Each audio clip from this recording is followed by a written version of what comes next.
All right. Well, welcome everyone. My name is Luke Stafford. I'm the Director of Engagement and Education for Tucson Audubon. And I do these tips on identifying birds talks about every other month or quarterly. They're really fun. Everyone sends in pictures that we can work through. I find that working through identification process verbally with someone else is like a really good way to cement the ID skills, not just for the bird that we're looking at, but for other birds as well. It's really good to talk it out verbally, at least for me, and I think it is for a lot of you as well, and to process that together. We learn a lot better when we're together. So I'm going to be sharing my screen and having us work through these pictures, and we'll have you chime in and help us out. So not just me talking. Let me share my screen here. I should have already had this up, but I didn't. Where is that at? There, it's right in the middle. I couldn't find it. All right, here we go. We're going to jump right into it with something that's always a lot of fun: flycatchers and Myiarchus flycatchers. Oh, I just realized I forgot to share without sound. So, one day I've been doing this for how many years now, and I always forget to do that. Just life. All right, yeah, so we're going to start with one of my favorite set of birds. That's Myiarchus flycatchers. Nothing like just jumping right into the deep end. And Hans sent this picture in of this Myiarchus. So there's different types of flycatchers. We'll look at a few today. There's different families. So Myiarchus kind of is like this kind of elongated kind of flycatcher. Usually has a lot of rufous in the wings and the tail, and kind of larger build. Kind of usually have yellow bellies. And there's a group of Myiarchus flycatchers that are here in Southeast Arizona that can look really similar. It's ash-throated and dusky caps and round crescent. So they all kind of come in here and can present some difficulties. So Hans, if you're able to unmute yourself and maybe share, I always like to start off with like where the picture was taken, the habitat that you're in, where the location is. Could you share some of that with us? I think I saw you on here. You're able to unmute yourself? Maybe not. Okay. Hans isn't on here right now. Okay. So we're gonna see. This makes it a little harder. Just sometimes when you don't know what the time of year is or habitat, can be a little tough. So, but we'll see what we can do with this. And so let's first look at, for Myiarchus flycatchers, one of the first things I always look at is try to get a look at the underside of the tail. And whether it's rusty or whether it's dark or whether it's rusty all the way to the end or whether it's got a dark tip at the end. And so actually before we really get into that, I don't know. So it's always the book that I always use to really help me think through this, because like we don't all have this memorized in our heads, right? I don't know if you guys have Myiarchus flycatchers memorized in your heads or not. So since we don't have that, I'm gonna hold this up. This is the Sibley Bird Guide. This is like the main guide that I use when it comes to helping me with thinking through this. If I got a picture, it's such a big book, I don't really carry it with me out in the field, but I often use it a lot. Hey, Luke. Hans? Yeah, I'm here now. Oh, sorry. Right on. Good. Now you can help us with two crucial questions. Sure. Time of year and habitat location where you're at. Sure. This actually was down in Nayarit, Mexico in the winter time. So we get a lot of Myiarchus flycatchers down there. So they're always a challenge for me. So that's why I presented this photo. Okay, so that really that's interesting. Okay, so yeah, because in the wintertime down there, yeah, you'll get you'll get a fourth Myiarchus flycatcher down there as well. So you'll get dusky cap, you'll get ash-throated, you'll get brown crested, And nuttings. and nuttings. Exactly. Exactly. So the key thing here still is, that's really helpful. Thank you so much. The key here for me really is the underside of the tail. And how would you just, what coloration would you describe that, Hans, under the tail right there? Well, the dark edges seem to go across underneath the rufous, the brownish color in the center. So that's why it kind of pointed me towards an ash-throated. I'm not sure about the brown crested, if that does that, but I know that on the nuttings, which is the one we have trouble with between these two, the dark edges, I think, go straight to the tip of the tail and don't go swoop across the bottom like that. Yeah, definitely. So and even the rusty right there, if there is any rusty, there's very, very little of it. At least, it's hard to tell from a picture, like to like if how the lighting is, or if there's shadows, that sort of thing. And so when I was looking at this too, there was very, very little. So yeah, I think that would rule out nuttings for sure. Brown crested has fairly extensive rufous all the way down through the middle, so rule out that too. Oh, go ahead. The beak size, that's kind of a challenge that, kind of at this angle and stuff like that. So that was a little bit subjective there. So, but yeah. It doesn't seem to be big enough for a brown crested, or the hook at the end doesn't seem to be prominent. That's kind of just my read. I'm not sure. So. Yep, no, that was mine too, and I'm glad that was. I mean, you can see that's the next thing that just popped up there. That was the next thing I was looking at, is really bill heaviness. Brown crested has a very large bill. This one doesn't seem to be that big. It doesn't seem to be like really small either, but it doesn't look real heavy. So I think brown crested is pretty good to rule out. It looks like it. Or go ahead. Looks like it has a little bit of rust color on the edge of the wing. Yep, most definitely. And unfortunately, that's a characteristic of all four. Oops. Okay. But what that does, Pam, is that helps identify it as a Myiarchus flycatcher. So it is a good field mark. It is a really good field mark. You can definitely tell if the rustiness there is more rusty than under the tail. Hans, did you happen to hear it at all? Yeah, that's one of the problems in that down in the winter time, they're not vocalizing quite a bit. Right. So of course, if that's always a nice thing if you can get a vocalization out of one of these guys. Yeah, I didn't put the nuttings vocalization on here, but I did put dusky cap, brown crested, and ash throated on here. So I'm just going to play through them, even though you didn't hear it, but just for us to think about, hey, one of the best ways to identify these, and a lot of the birds that we look at today, is through sound. So here's this first one. I believe, well, let me listen to it. I'm pretty sure I remember the order, but let's listen to it first.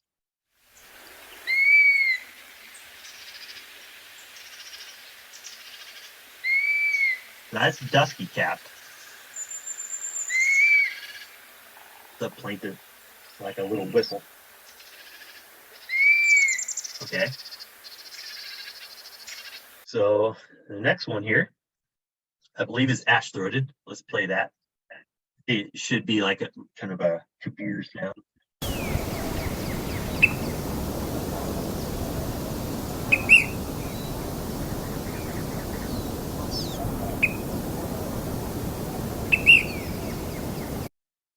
So there's that one. They're all pretty different. And this last one is brown crested. This is the most musical of the three.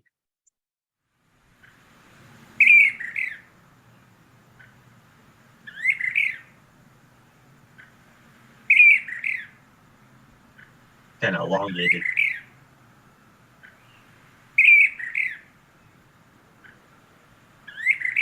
So that can be really helpful. Boy, Hans, as I was thinking through this, I I didn't think there was much rust under the tail. So, so you can see brightness amount of yellow. Here's another one. Um, the brighter yellow of the three. Well, the yellow kind of varies a little bit, so it's kind of hard. That's a hard one, whether we use that or not. But Astro tends to be the less yellow, then brown crested, and then dusky capped will be the most yellow. Nutting's Flycatcher, kind of in the middle there. While I was looking at this, I kind of came up with dusky cap Flycatcher because I didn't really think that there's much rust under the tail, at least from what I was seeing. Like I would expect more rust from Astro, but it's hard. It's hard. It's subjective a little bit, especially with the picture, trying to tell how much shadows in there or anything like that. Yeah, the shadowing in a photo can be very deceptive. So that's a good point. Yep. Yeah. So now I'll just say this, like none of my identifications are gospel, right? So I've been wrong numerous times before. So it just looked like there just wasn't as much rust. So I say dusky cap, but yeah. The other thing that I think if we could see the wing edges, sometimes there's a white past the rust wing edges. There might be some white sections there, but we don't really get a good look at this photo on this photo. Yeah, there would be more rust up here, and it doesn't look like there's as much rust in the upper wing. So that would point to ash throated too, like you're saying. So it's a tough one. But yeah, one of the tricks I do if I really need to ID it, and I don't know, some people don't like this, but sometimes I'll play a vocalization of the one that I think it might be and just see how the bird responds, because they'll sometimes be there perched for a little while. Since they're not nesting down there, I'm not really too worried about it. A little, I don't overdo it, but it's a little trick I do sometimes.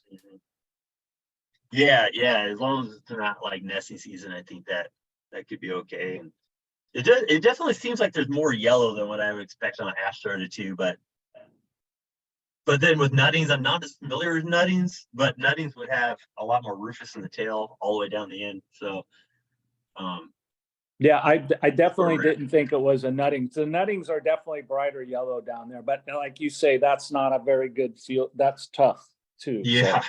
So.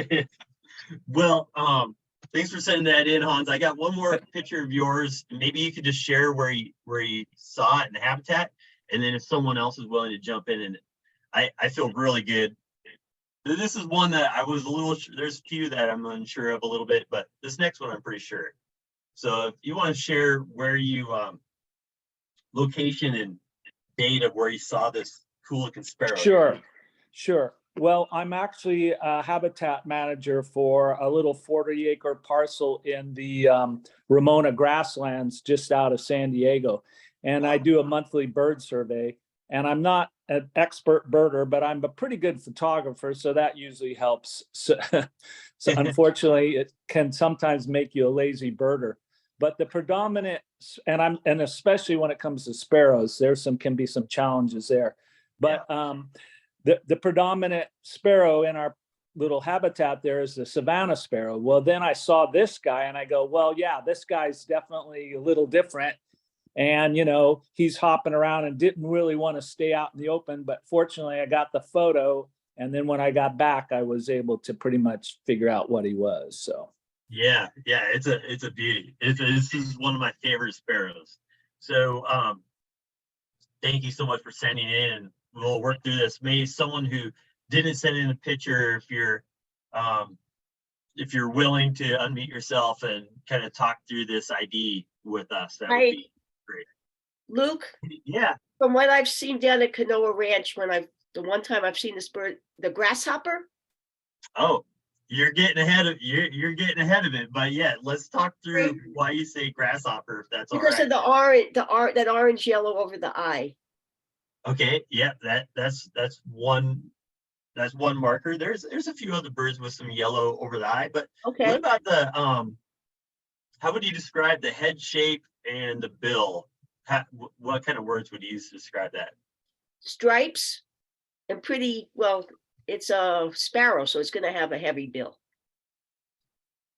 Yeah, so this bill's really heavy, right? Mhm. This is a thick, large, heavy bill. It's a massive bill. You compare it to some other sparrows, and it's even big by sparrow standards. Any other descriptions of like the shape of the head or anything like that that you or maybe someone else would want to chime in on? Maybe That's someone what- else, Sorry. What- Go ahead. You're not. go for it. I want somebody else to put some input. That's about all I know. So I've seen quite a few of these in North Dakota, and what I cued in on is just the way it's punched down, the way it's sitting on the barbed wire fence. Kind of like it's trying to hunker down to get out of the wind. Yeah, so it is a grasshopper sparrow, and let me get through some of these. So it is a grasshopper sparrow. They do tend to like that posture you're talking about, Kathy. That's a good indicator. Hindi, like you mentioned, like the bill, how big it is, like that's a really good indicator. And just the head seems to be kind of flat and big. Those are some ways that I know big is a kind of a lame descriptor, but flat. It's kind of flat-headed, but like large, flat but large. A few other markers here. I really like the central crown stripe. So looking at the crown of sparrows, we'll look at another couple sparrows here, but the crown can be like a really good marker, whether it has some have like chestnut crowns, or of course white and black crowns, golden crowns. But then on a sparrow like this grasshopper sparrow has this central little Never really noticed. that goes right down the middle of the head, Central white stripe. and then the white eye ring here. So it's a full, complete eye ring. So looking at the crown, looking at the eye to see if it has a ring around it or not, and if that ring is complete. So this one has like a really complete eye ring. And then sometimes the face pattern. So not so much the color, but just the pattern can be really helpful. And so on this grasshopper sparrow, this is called like it's kind of like the ear, but like the auriculars. That's what it's called. And so it's got like a little patch right here that is a good indicator for grasshopper sparrow. And the back pattern too. This back pattern is really intricate, really stands out. It's a beautiful bird. Hans, did this line up with what you're thinking it might be? Oh, yeah, that's exactly what I was thinking. Yeah, when you see it, the posture and the flat head is definitely a good field mark. I mean, if you just get a glimpse of it, because the Savannah sparrow has that yellow on the front of the eye, and then the unstreaked breast is another one that I use too. And the leg colors are different than on the Savannah also, so. Oh yeah, I didn't think about the leg color. I'm looking at that now. That's really true. They're much paler and like grayer, and Savannah is kind of more of almost pinkish. But yeah, the unstreaked breast is a good indicator too. That you think about the breasts on sparrows, like song sparrow has that big central spot. Think of chipping sparrows that are clean and gray underneath. So at least what I always try to do is try to narrow the bird down at first to 3 or 4 different species and eliminating others. So as soon as you can eliminate something, that helps with the identification process. Hey, Luca, what's the range of this sparrow? We heard in the Dakotas and also, I guess, in the Southwest.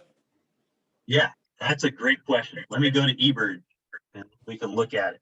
We should be able to see eBird here now. Let's go to grasshopper sparrow. I know for us in San Diego, it's kind of a more rare bird because of the loss of all our grassland. So I actually think it might be nesting on our parcel because I saw it there during the nesting season. So that's something I'm going to try and figure out. Oh, that's great. That's really good. So you can see the purple is where sightings have occurred throughout the United States. You can see it spreads out through the whole area, but they're pretty localized. They depend on grasslands, like Hans was saying. That's the area that he surveys and works on. You can see the darker purples is where they're most common. So you heard North Dakota. They breed in North Dakota, Montana, South Dakota, Nebraska, and those grasslands, the pothole region. And then down here in Mexico, you can see some really dark areas down here. That's where they winter, or a good majority of the grasshopper sparrows winter. They do winter down here in the south as well, all the way from like South Carolina down in Florida. And then they winter down here in Arizona as well, and breed down here too. So in like Los Angeles grasslands, San Rafael grasslands. But I think also, like was mentioned, you know, how they hunker down on the fence line. Most of the time they hunker down in the grass, and they're pretty hard to see. So a good question. We can always go back to eBird and look at range maps of other birds too. I think it's really helpful in the ID process. And one last thing that I found is their vocalizations are pretty high pitched for my ears. I pretty much can't really pick it up. It's very, very difficult for me. Same here. Yeah, I've lost it. I can hear gray horned owls like 10 miles away, but not grasshopper sparrows unless they're like right next to me. All right, thanks again, Hans. All right, well, let's look at a couple more sparrows here. Here's another one with a white eye ring that looks complete. And Tony Sullivan sent this in, and he doesn't have audio, so we can, if someone else wants to work it, chime in. Any thoughts on this sparrow?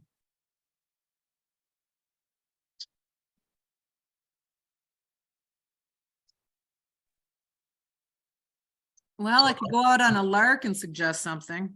Yeah, go ahead, Kathy. Lark sparrow? Oh, okay.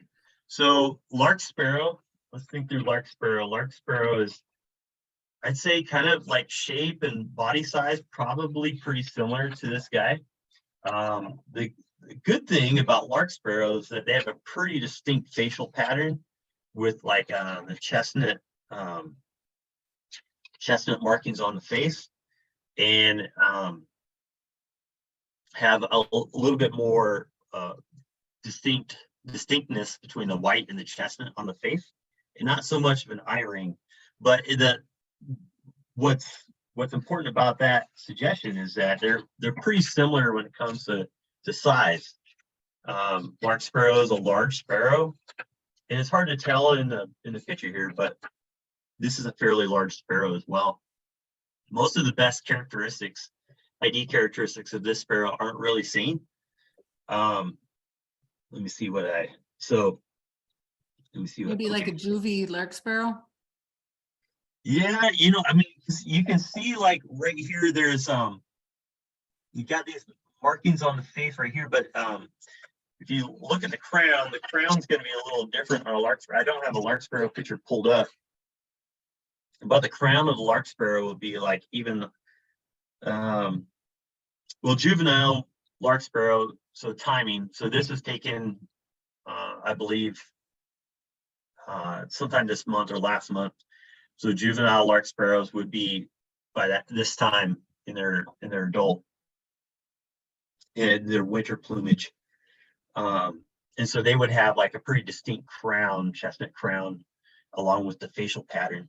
And this one you can see it's got like that kind of stripy crown, streaky crown. And I believe this is a Vesper sparrow, the white eye ring. So like we talked about the white eye ring in the grasshopper sparrow, another sparrow that has the white eye ring is Vesper. You can see the bill is big, not as big as that grasshopper sparrow, but the bill's fairly big. We don't get to see the tail pattern, what I like about vesper sparrows is being able to see their white tail when they fly away. That's always a good marker. We've got a full eye ring. I'm looking at the back, just kind of thin streaking on the back. And so like if you go to lark sparrow, let me look at lark sparrow. It has some streaking on the back, but then they also have like a little white mark right here on the wing as well. So this is a dark panel on the wing here. The other really good field mark for vesper sparrow that's hidden in the shadows is usually they have like a nice little chestnut patch right here on the shoulder of the wing, but you can't see it. But this is taken out around Saddlebrook, and so where you can get lark sparrows, you can get Savannah sparrows, you can get vesper sparrows, you can get brewer sparrow. Those are the things, some of the things I'll look at on this. I'm pretty sure it's a Savannah sparrow, but that's the thing with the picture is like you don't get to see all the ID marks of it. So looking at the tail and all that, looking at it fly, when it's flying away. Sparrows are hard. Sparrows are hard. Let's look at one more sparrow. Here's another one that Tony sent in. Streaking on the chest. We got these little whiskers here. Anyone have an idea about the whiskers or anything else that you see about the bird that might lead to it, might use in the identification process?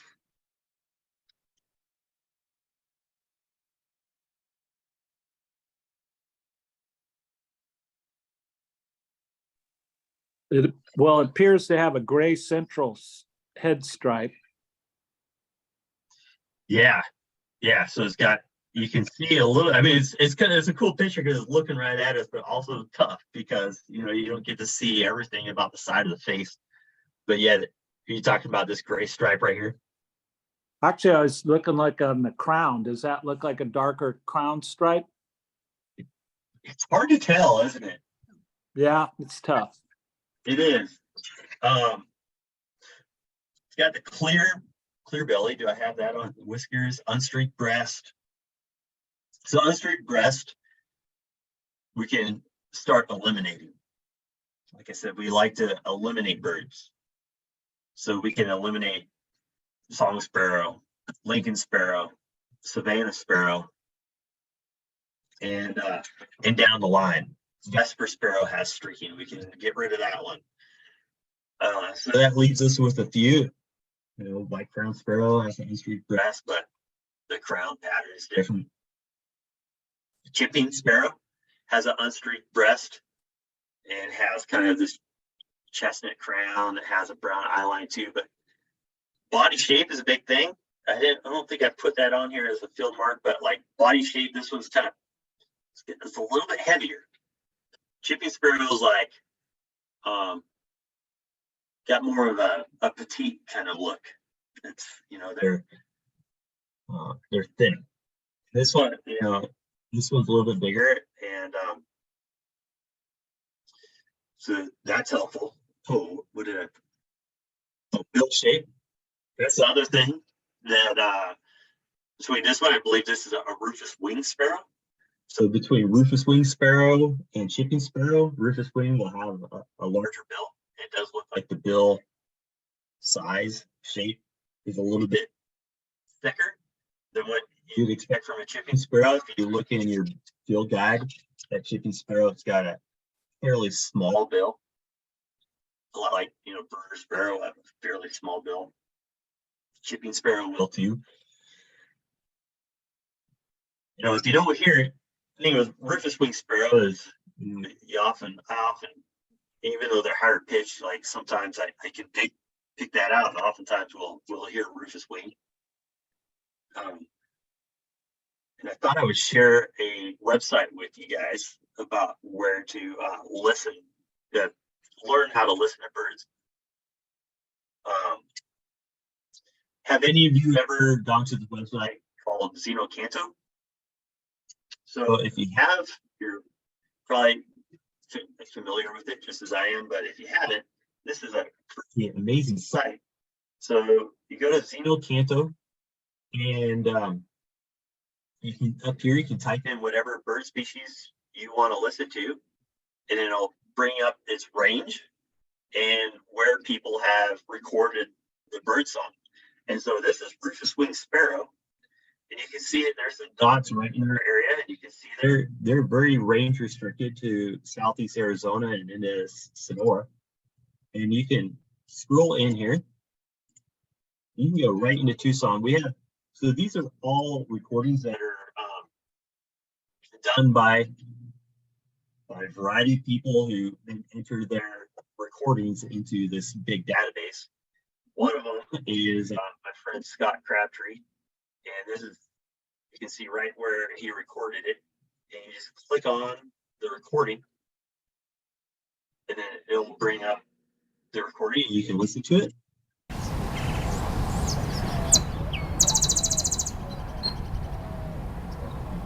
Background too.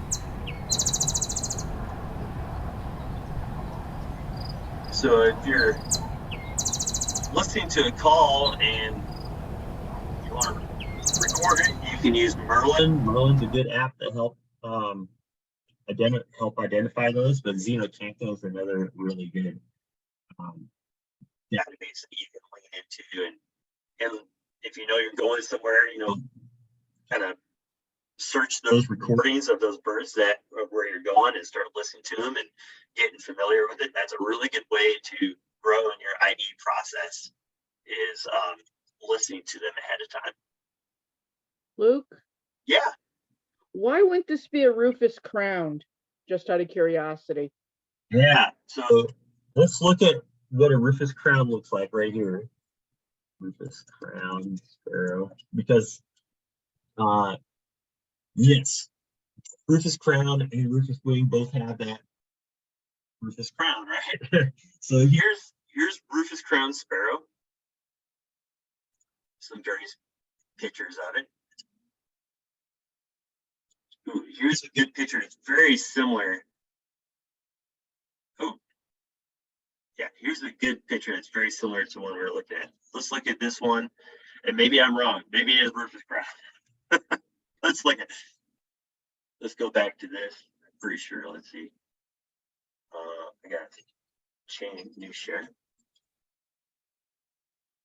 Okay. No, I feel pretty good about rufous wing. Okay. Let's see if we can work through this.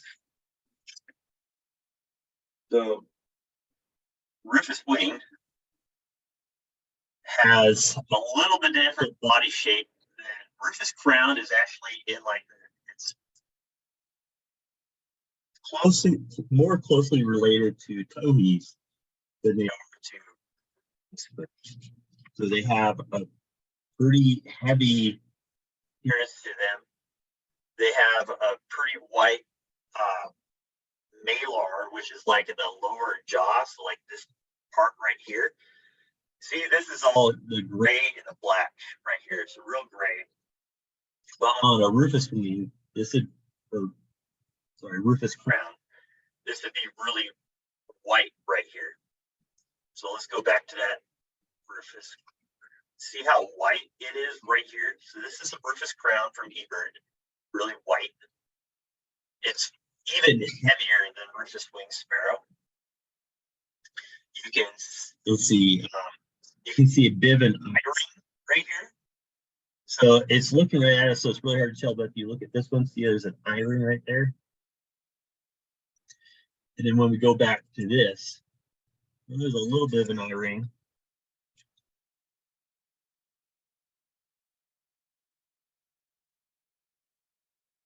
But it's all gray right here. And then the body shape doesn't look as big and heavy as I would expect from a rufous crown.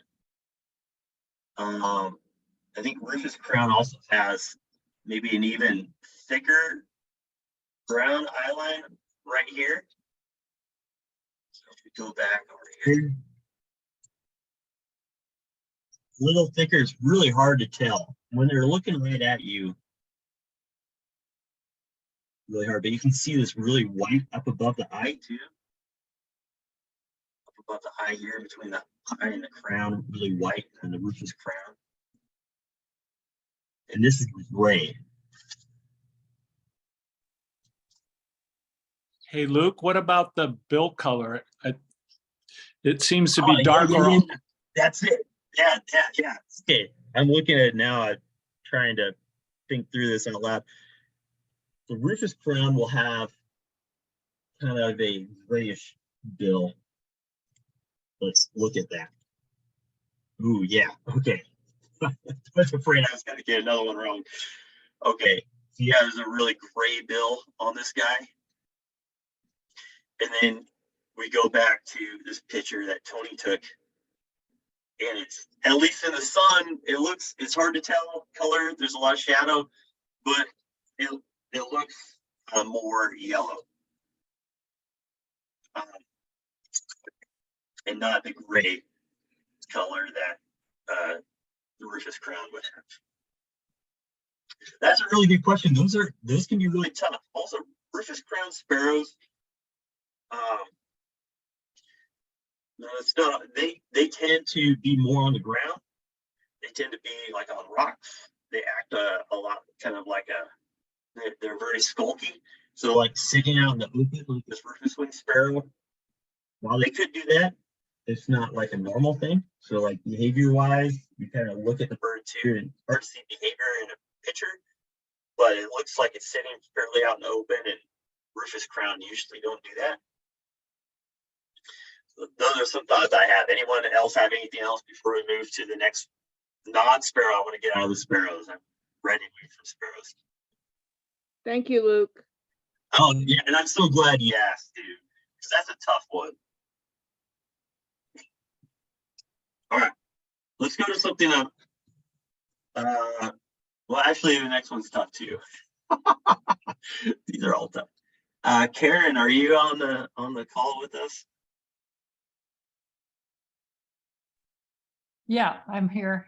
Okay, cool. So you sent in this picture. There's actually two birds in here. There's this one that's kind of more central in the middle of the picture, and then there's one up that actually my bar up here is blocking, but there's another one up here on the top. You want to tell us what you saw and just kind of what you noticed with these birds and where you're at, all that? Well, I was in Midtown, just on a walk in the morning, and I'd seen this group before, but I just thought, oh heck, I'll just get a picture. Well, it's a horrible picture, but I thought at first, I am way out of my league, you guys, but at any rate, I thought, oh gosh, is that a robin? Because it's sort of large and it had kind of an orangey breast and then a real sharp bill. And there were a lot of them in the tree. And so I turned around and went back and tried to get a picture. And of course, once they see you stop under the tree, they take off. And these two had left. And then a little bit later on, I was coming down the other way down the street, and I saw it was like a huge flock, maybe 30 or 40 of them. And they were just like dipping from one side of the street to the other. And I thought, well, maybe there's some sort of insect, flycatcher or something like that. So I don't know. And I apologize. It's a terrible picture, but I just don't know what they are. Yeah, well, I think you described it really well. So I was looking at this bird central, and it's got a pretty hefty looking tail. Hard to tell size on it and all that, but it very well could be an American robin. The bill, it's hard to tell. The bill looks like it's standing out there, so I think I can see that. It looks like it has a dark head, like I would expect on a robin. And we've had like this huge explosion of American robins and other fruit-eating birds here in Tucson, like cedar waxwings and bluebirds and Townsend solitaire. This one that's up above, was that one of the ones where it was in the big flock? Yeah. So I thought, well, maybe that's a female or something. It's sort of a sideways or front to back orientation on that picture. Yeah, yeah. So I can't see it again from my bars, but I'm visualizing. I remember it looked like it was like fairly white underneath. Like it looked like there was like white undertail coverts. Hard to see much of the other part of the bird, but the tail looks pretty kind of long and thin. I'm wondering if they might have been cedar waxwings. Let me pull up what a cedar waxwing looks like to see if maybe that would be it for you.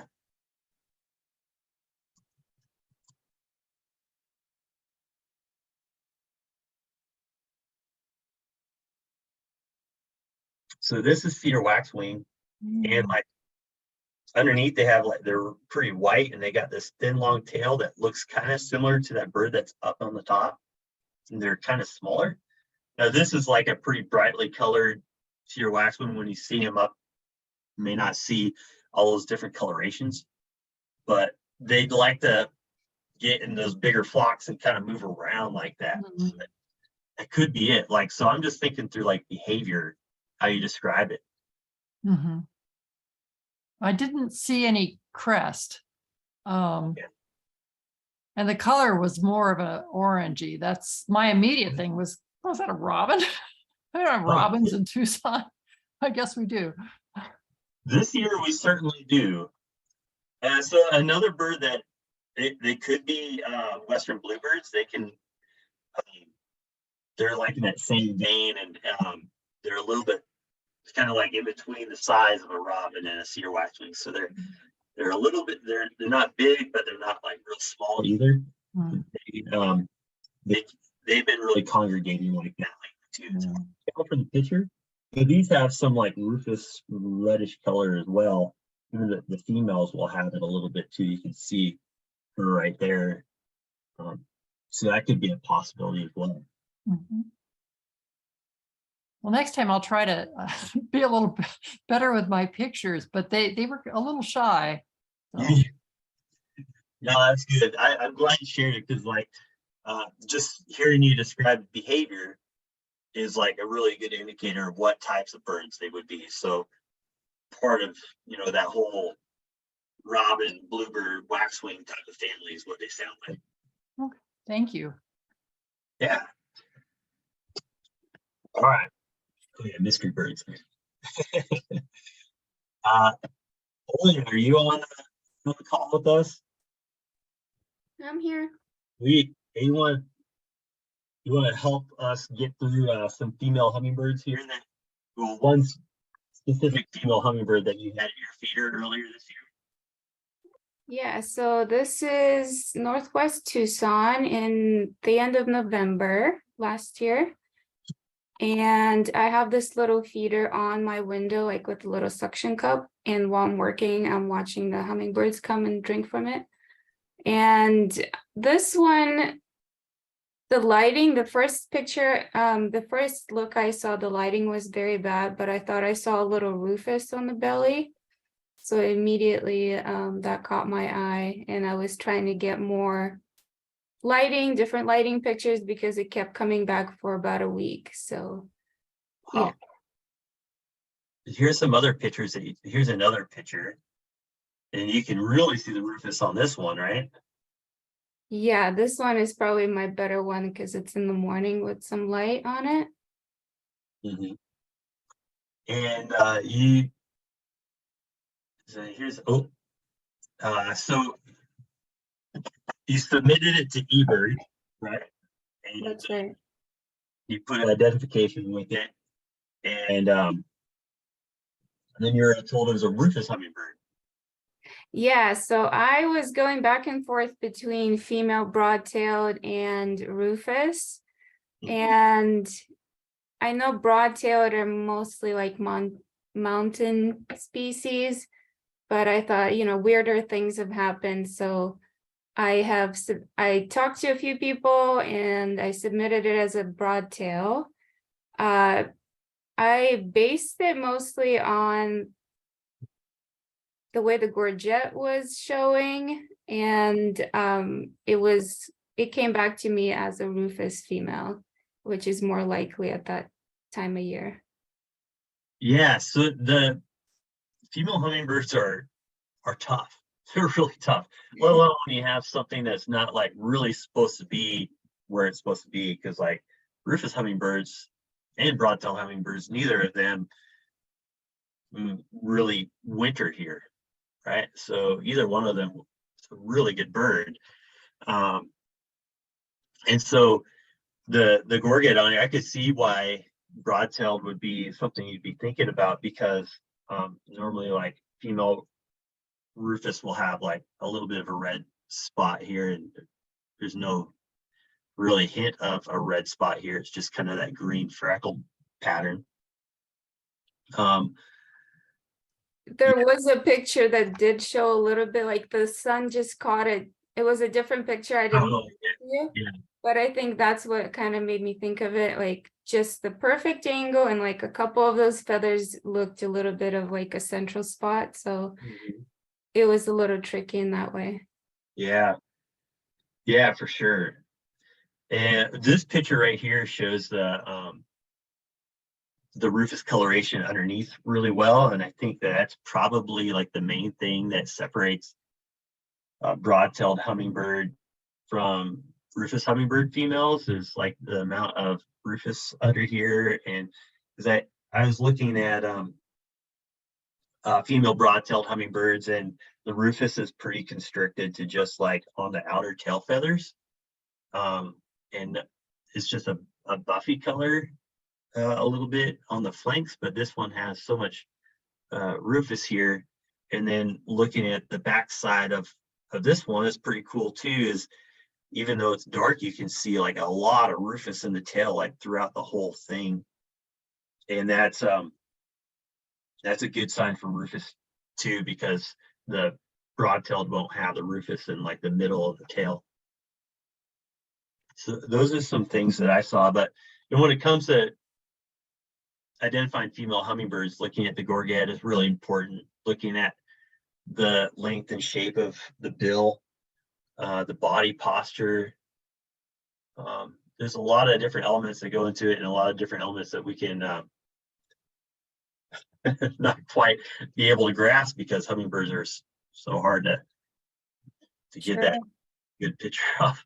And definitely these are some of the more colorful females, so that helps. But I wanted to ask you, based only on these three pictures, are you able to tell rufous versus Allen's?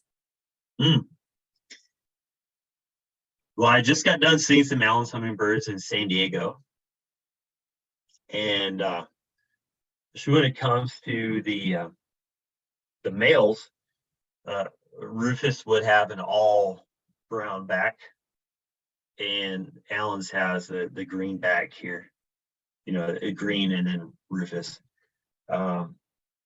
I am not, if I would be lying if I said I understood how to identify female rufous from female Allen's hummingbirds. I would probably, in every checklist that I did, if over there, rufous hummingbirds haven't really come up. Well, Allen's hummingbirds winter there.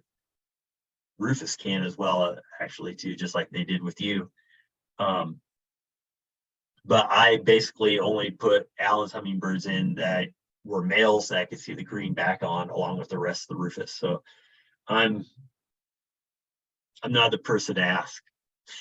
No, that's a good point. That just brings it up that, Allen's are even another level of hard. And you have to get like a picture of the fanned out tail very perfectly to be able to see exactly what you're trying to identify there. Yeah, and some of the common ID questions that we have that we're faced with here in Southeast Arizona when it comes to female hummingbirds, even in the winter, is like telling the difference between Annas and Casas. A lot of that is body shape. A lot of that, Annas are big and they have that dark patch in the throat. Broad bill help us out by having a little bit of orange in the bill. And thankfully rufous help us a little bit too with having, good amounts of color on them. but that doesn't mean that they're easy by any means. And we're getting to the time of year here coming up later in March and April when we get black chin coming in and others.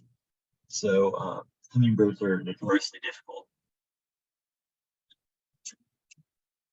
And I guess the thing is that, with Olia, just don't ever get frustrated with the ID process.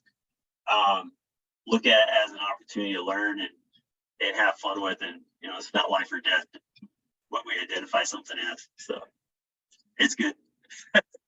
That's the fun part. It's the It puzzle. is. Yeah. I keep it fun. Here's something I'm much more comfortable with.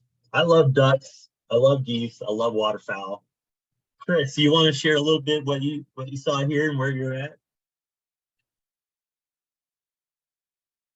Okay, can you hear me? Yeah. Okay, great. I went, let me see, this was at Whitewater, right? Yeah, we went to WOW, which is the Wings on Wilcox this year. And we did a bunch of their little tours around, and we went to Whitewater one time. And I'm from Michigan, so I'm first of all totally unfamiliar with snow geese and Ross's geese. At least I've seen snow geese before, but never Ross's. And so I wanted to know the difference. And so when I took this picture, it was sort of more obvious to me how small the Rosses were compared with the bigger snow geese. And you can even see that their beak is a little different shape, etc. So it was just sort of an interesting picture for me, and I thought it would be for other people who have not seen both of them together. Yeah, I love it. Yeah, you sent me a few pictures, and this one was like first one. I was like, oh, we're using that. I love looking at the comparison like this. So it's perfect. You nailed it. I mean, the size, the body structure, the bill. The Ross's goose is the one that's smaller, the one here on that's in front on the right, and y'all can see the snow geese that are right there on the upper left. And looking at the bill shape, the face structure, I always like to kind of describe the look of a bird using terms that'll help me remember. So like for a Ross's goose, I always say they have a very friendly looking face. They're much more friendlier looking than snow geese. Snow geese have like these big bills. Kind of hard to see in the picture, but they have like what they call a grin patch, where they have kind of like almost like a weird looking like smile grin on the bill. And Ross's geese have like these little petite bills with like a really dark eye and a very rounded head. The head is really rounded, and it just looks friendly and small, like you can cuddle with it almost. Yes. And it's like big and brash and just like in your face kind of. Now, the other thing is way at the right, is that like a blue morph or, yeah, what about this one? They talked about blue morph ones that sort of were all dark, which I didn't understand completely, but I got that one in here too, which was sort of interesting too. Yeah. I knew that one would stand out. So as I was looking at that picture, I was like, oh, what about this? What do we do when we see something that structurally and everything else looks very similar, but is a different color? You come across like leucistics, birds that are lost in the pigmentation, or different morphs. Of course, like red-tailed hawks. We'll get into some red-tailed hawks here real soon, but the different colorations. So the dark morphs, or sometimes you hear them called blue geese, blue morphs. And that's just what this one is. It's a different coloration of snow goose that has different pigmentation. Still snow goose. It's not a subspecies or anything like that. It's just called a color morph. They're not as plentiful as the white morph of the snow goose, but it's the same thing. It just, looks a little different. Mhm. And it's just interesting. So whenever I see the snow geese like that, always looking for the blue morphs. Yeah, they were pretty far away. We were on the path at Whitewater, but they were on like the opposite side. So I really had to zoom in. And so it was almost unbelievable that I could get them all in one in clear. Of course, I took 1,000 photos to get this one, but that's how it goes. Yeah. No, that's a good picture. Thanks for sending it. You're welcome. All right, looks like we have we're gonna go to about 12:15, so we got a little bit more time. We don't have to rush or anything, but we'll get through some of these. There's a couple I really want to get to. Chris, you also sent in this picture. I thought I'd put this picture of a meadowlark up here because it's kind of a new species for all of us. This was at, yes, okay. So let me see. This was at, I have to get my little thing. I think you had said this was at It was golf the place where the golf course was, and there was Yeah. a fence on the other side where the in Wilcox. Myiarchus were, and you sort of walked across. We were looking, I think you were there, in fact, as I I think so. Yeah. Yeah. I think you were there because I showed you this picture and I said, is this a Western meadowlark? I'm half time from the east in Michigan and then half here, and I've never really seen a Western meadowlark. So I thought, how can I tell the difference between a Western and an Eastern? And then you threw a real wrench into this by saying, oh, it might be a Chihuahuan meadowlark. And I thought, oh my gosh. So I took the best picture I could. It's not fantastic. It flew right away after this. But I was hoping we could just have a discussion on the difference between meadowlarks or among meadowlarks, especially the Chihuahuan and the Western, or whatever is out there usually. Yeah, so here in Southeast Arizona, what we have now is Western meadowlark and Chihuahuan meadowlark. Chihuahuan meadowlark, up until just last year, was a subspecies of Eastern meadowlark, and it was called Lillian's meadowlark. You can cross out Lillian's and push that out of your brain space because that doesn't exist anymore. That subspecies is now its own species called Chihuahuan meadowlark. So the Chihuahuan meadowlark and Western meadowlark can be hard to differentiate without hearing them. So let's first listen to Chihuahuan meadowlark.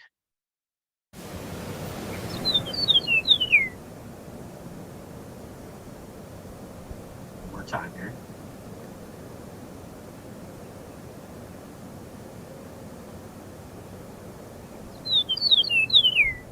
Okay. Oh, it sounds kind of sad to me. One goes down. And here's Western meadowlark, a little bit happier. Yeah. A little more musical too. Almost sounds like that. Yeah. The Chihuahuan almost sounds a little more like the Eastern. I mean, it's a happier. Yep. And so if you don't hear them, it can be a little bit difficult to tell them apart. But what I always look for is when it's flying away, how much white is in the tail. A Chihuahuan meadowlark will have a lot of white in the tail, a lot more than any Western meadowlark that we see. But we don't see that here. Here, what we look at is distinctness of face pattern. So a Western meadowlark will be pretty, it will not be very distinct on a Western meadowlark. It's very pale. There's not a lot of contrast. Chihuahuan meadowlark will have more contrast. First thing I saw with this picture is that, wow, it's got the face pattern looks distinct. Looks like there's contrast between like the eyebrow and the eye line. It just seems like there's more contrast. And then also, it's kind of hard to tell, so I'm not really positive, but how much yellow is on the mailar, which we talked about the mailar before. That's like the lower jawbone part of the face. And a Western meadowlark will have more yellow than a Chihuahuan meadowlark.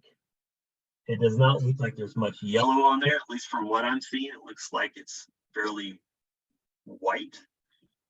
It's hard to tell on this picture. You can see a little bit of yellow up here, maybe a little bit there, but my thinking is that I think it's a Tron Meadowlark based on the contrast of the face.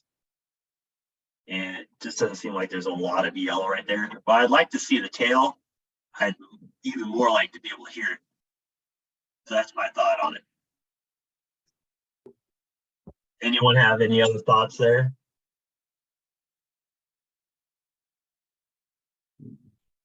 All right.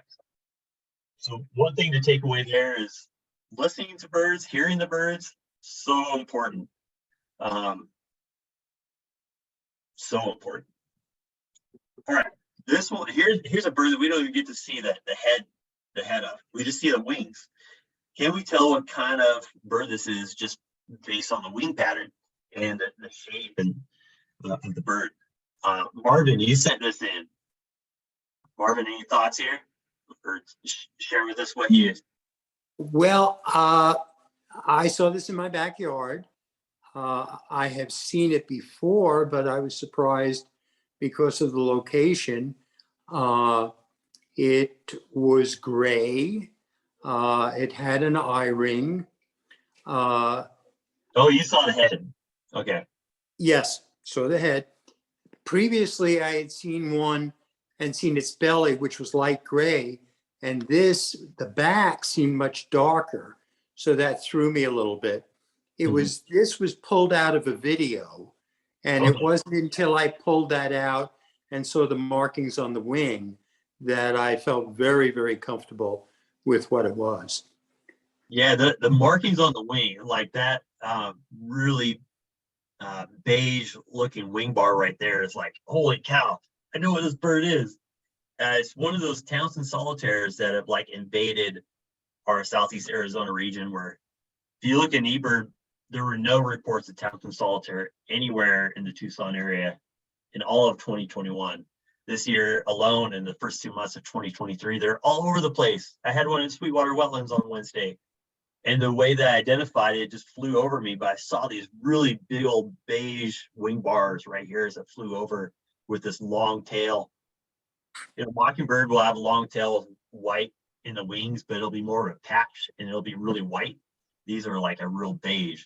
So like wing patterns of birds, so important. So just something to be thinking about when you're identifying a bird is looking at the wing pattern. And I actually ran into Marvin at Sweetwater yesterday, and right after I'd seen the solitaire. So I think that I'm glad that prompted you to send this in, Marvin. Yes, you're welcome. All right, a few more minutes here. Let's look. This is from Roger. Roger, you sent in this Vireo. You want to share a little bit about it? Yeah, this was January 10th of this year, just north on the Anza Trail from Santa Grudas Lane. And when I first saw it, I was thinking of the blue-headed vireos that we have here in South Dakota. But then I thought, well, I don't think you have many of those down here. I saw the bright white spectacles and the little hook on the bill. Yeah. So I knew it was in the Vireo family, and then a couple of white wing bars, and didn't see any yellow on it. Yeah. Yeah, lack of yellow there. So you hit everything to the T, Roger, when it comes to the Vireo. Like you got that little hook on the bill, all those different. See, you nailed it. And even so, with how gray it is and everything, Plumbeous Vireo would be what I would call it. A Cassin's Vireo is very similar, like you said. You mentioned blue-headed. Blue-headed is like the brighter. They're all three really related. In fact, if you look at this is from an old field guide that I have, where you can see all three of those, blue-headed, Cassin's, and Plumbeous, were all this right here, solitary and Vireo. And they had different variations within solitary and Vireo. You can see their range map, the whole United States. Now what they did quite a few years ago now is they separated solitary and Vireo into blue-headed here, You can see the range map here, blue-headed. This is Cass's Vireo, and then this is the Plumbeous Vireo, each having different shades of or lack of yellow or brightness contrast to their appearance. So the brightest with the most contrast is blue-headed that you have up there. And in the middle, it's Cass's. And then the grayest is the Plumbeous. So it used to be not as confusing. You could just, all of these birds right here with the white wing bars, the spectacle, the kind of heavy bodied Vireo look, we could just say, oh, solitaire Vireo, and not worry so much about it. But now we have options. So they make it easy for us, right, Roger? A little easier anyway. Yeah. Probably optimal, probably a little harder with splitting that up. Thanks for saying it. It's really interesting to think about that, how, you know, different species, how we differentiate species or subspecies, all that. Here's another one. Here's another species, not subspecies. Well, Harlan's hawk versus dark red-tailed hawk. So Harlan's hawk is actually a, I don't know if it's actually a subspecies or a morph, a different type of red-tailed hawk. It's not a separate species. Bruce, I thought I saw you on here. Are you still on with us? Yep, I'm still here. Cool. You want to share a little bit about this guy? Yeah, so this was last week at Santa Cruz Flats. And, you know, in the wintertime, there's so many red tails down there. I kind of ignore them. But this one, you know, I was looking on the ground mainly, but driving by, this one looked what was up on a telephone pole, and it looked really slight in build from the back and kind of the side. So I know that's, you know, one differentiator between a regular red tail and a Harlan's. And then, you know, kind of an intermediate factor is coloration, but it's not definitive. But 90% of Harlan's are dark, but there's plenty of dark red tails too. And then as I've looked into this further, I'm getting doubtful, because the Harlan's should be more blackish than reddish. And I have to say my photos were 5 o'clock or after, so I was getting in the golden light where birds tend to pick up more reds and browns. But it really looks to me more brownish than black. And then the other negative, I guess, towards it being a Harlan's, I think, is focusing on the tail. The tail should not have much reddish coloration. And even though this was, you know, a 5 o'clock lighting, I think it probably looks too reddish. It should be more black. So I'm kind of, I questioned this, but I'm kind of betting on that it's just a dark morph red tail.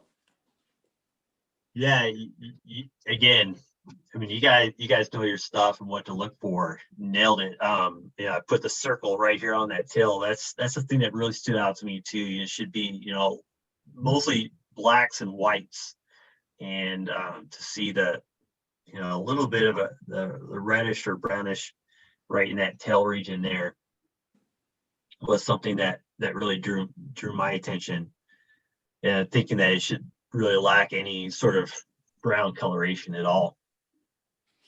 It's can be a very difficult ID, and I also kind of tend to believe this is a dark red-tailed hawk. It's a beautiful hawk. Oh, it's an amazing looking bird. But I think because of all that brown or reddish, like you said, it's hard to tell the color, but it just seems like there's too much there for our Harlan's. Yeah, and I think I was unduly influenced by, I know down there for a few weeks, there's one been ID'd, and I had been through that corner where they had seen it a few hours before. I couldn't see any hawks around. So somehow it was kind of stuck in my head, influencing me. Hey, I've been there, done that. You know, there's a lot of, and I'm really glad you bring that up, Bruce, that you recognize that. We have to recognize that when it comes to making identifications. We have outside sources, you know, we go somewhere, we've looked on eBird, like, oh, this person saw this, this, and this. And then we get down there and we expect to see this, this, and this. And so we have those biases going into it already. And that's okay. I mean, it's hard to get rid of that. I don't know if you can, but at least recognizing that and making an ID based on what we see, what our experience is with the bird that's in front of us, rather than what maybe someone had a week ago at the same location. Even though it does make it more likely that we see that, but we just got to recognize it. Thanks again, Bruce. Thank you. All right, the last set of pictures, and then we'll wrap it up. So, Kathy, I hope you're still on the call with us, but Kathy emailed me, said, hey, we have this pitted X flycatcher in our backyard, and need your help in trying to figure out what it is. And well, at first he forgot to send the attachment, but then he said this one, and I was like, holy smokes, that's a kingbird, but that's not a kingbird we normally have here. My first thought was, wow, that's a great kingbird, which it is. It is.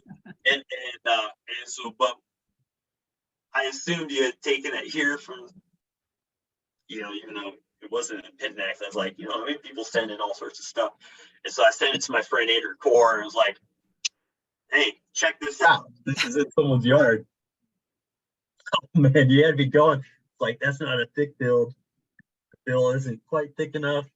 There's no yellow at all underneath.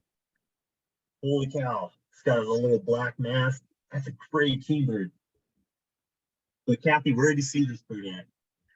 Well, I sent it in forgetting where the picture was taken, and I have to admit, it was actually my husband that took this picture. Yeah. And then I looked at the date and I started putting two and two together, and I realized it was taken down in the island of Anguilla. Which actually makes sense for gray kingbird, most definitely. Yeah. I had forgotten that when I first sent it. I was going to cancel the class and come over to your house. Yep. Nope. Afraid it wasn't here. Yeah. So that's why, like, so one thing to think about with ID is time, date, place, habitat, all those things. Then I started looking at the tree. I was like, that doesn't look like a Tucson tree to me. Look at those leathery leaves. You know, it looks like almost mangrove-y. So I was like, this picture right here makes much more sense. Yep. We'll work through this really quick, but yeah, it is an impeded axe. But what did you notice about this bird? Anything in particular? The white eye ring. Okay. Couple of light wing bars. Yep. And not a lot of color to it. Not a lot of yellow or buffiness. There's some, but nothing really outstanding. The bill color. Yeah. Light colored bill. Yeah. Did you hear it call or anything like that? No, unfortunately not. And how about behavior? Like, was it doing anything with its tail? It's been a few years now. I can't Well, remember. Okay. Well, so here's the thing is, we don't have time to look at each. So there's 3 different birds that are really similar that it could be dusky flycatcher, Hammond's flycatcher, and gray flycatcher. All 3 of those are pretty similar when it comes to superficial look and all that. Gray flycatcher will have a slightly longer bill, which I think this bill looks a little long. Looks a little long in this picture. So I'm kind of leaning towards gray flycatcher. Now, the big thing with gray flycatcher also is that they have the habit of bobbing its tail down, kind of like a phoebe. And that's like one of my favorite indicators of gray flycatcher. But it's hard to know because it was a couple years ago, so we don't remember. Yeah. But the longer bill kind of screams gray flycatcher a bit to me. But yeah, so that's one of that and the behavior are like two different indicators that I look for to differentiate it from Hammond's and Dusky, which are very, very similar. And really, if you don't hear them, you can look at like the wing projection, like how is the wing projection longer or shorter? How does it compare to the length of the tail? But we can't see that from this picture either. So, but there's some thoughts on this gray flycatcher. Behavior is really important. That was a lot of bird pictures. That was a lot of talking about ID. Any last thoughts before we wrap up here? Luke? Yeah. I just wanted to mention one thing about the Vesper sparrow. When we were with a bird guide once, he sort of gave us a clue as to how you can tell a Vesper with the face markings where it's like a V. It looks like a V on it. Okay. And the picture that you had here definitely had that V on it. I couldn't get my sound up fast enough to let you know. Oh. See the V at the bottom there? It's sort of like a V. Right here? Yeah. And Yeah, so yeah. and you were talking about different clues as to what that bird was. And the first thing that came to my mind was I saw that V. And so I thought of Vesper. Oh, V for Vesper. That's even better. See, I have to think of those things. When you get older, you have to do that. No, Chris, I love that.